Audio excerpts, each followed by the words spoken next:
We want to begin our 6 a.m. hour now of NBC Action News today with an update to breaking news. A man is now in custody after a several-hour-long standoff in Gardner, Kansas. And this standoff happened in the 700 block of East Lincoln Lane.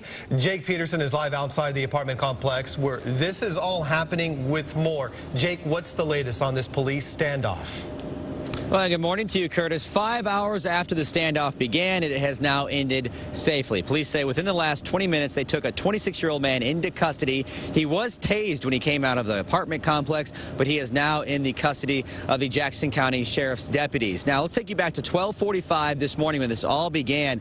Police say they were called to the Lincoln Lane apartments for a domestic disturbance between a girlfriend and a boyfriend. They say when they arrived, they saw the boyfriend out in the parking lot with some knives. He ran into his apartment building once he saw officers arrive. Then shortly after, some shots were fired. Officers didn't know where those were coming from, so they got backup. They got deputies and troopers here. They also evacuated 6 apartment buildings while this all went down. They negotiated with him. An 11-month-old child was in there with him about an hour ago. That child came out safely.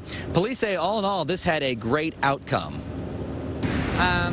It's always a positive thing when it's a standoff that doesn't last too long. People have been released and the suspect is taken into custody. But dozens of people are still out of their home after they were evacuated. They're not allowed to go back in yet. They'll still take another hour or so. The man's name has not been released. We'll bring you the latest on this coming up in about a half hour. But for now, we are live here in Johnson County. Jake Peterson, NBC Action News.